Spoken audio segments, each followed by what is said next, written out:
About the potential of a chief of staff shakeup at the White House. So it wasn't a total surprise that there was a change earlier today. But here's the thing when it comes to the Trump White House. Now, the circumstances which everyone are working under there are beyond extraordinary and extraordinarily difficult. It is unlike anything the presidency has seen or faced before, at least in my lifetime.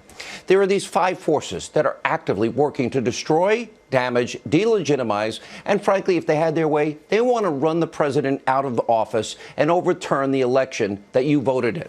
Now, there really is a swamp and a sewer in Washington, D.C., and of course, we start with the most dangerous. The most dangerous of all the actors against the president is the deep state.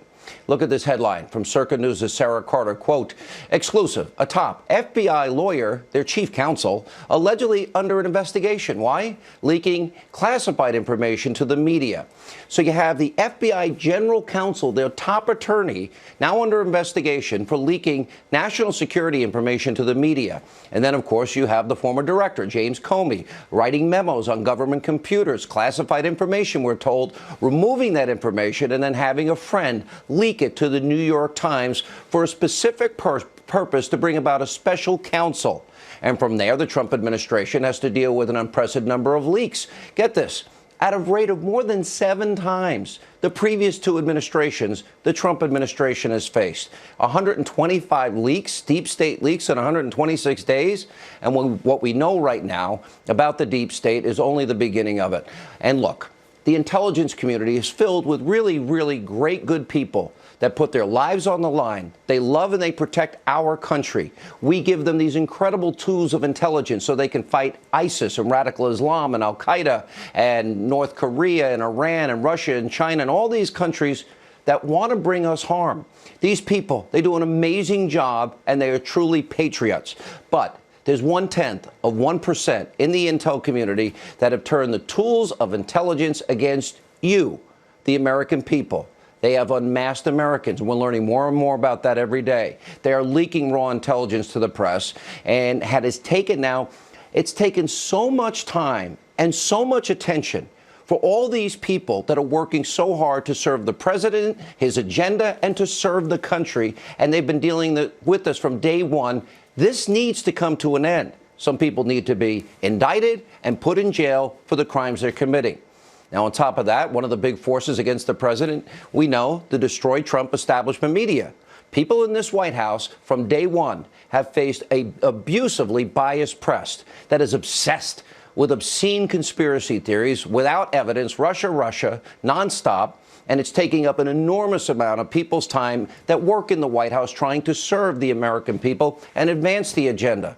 The media has only advanced that false narrative, and they have ignored, let's see, Debbie Wasserman Schultz, her IT guy, smashing hard drives, that scandal, Hillary Clinton's numerous scandal. Of course, she was involved in putting emails, classified, top secret, special access program information, on a private server that 5 foreign agencies picked up on.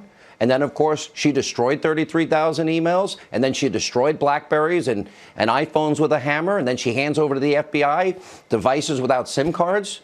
Then her Uranium One deal, which is the most corrupt of all, a real Russia conspiracy. You have Loretta Lynch interfering in that email investigation. James Comey leaking to the press, the special counsel Robert Mueller, his multitude of conflicts of interest.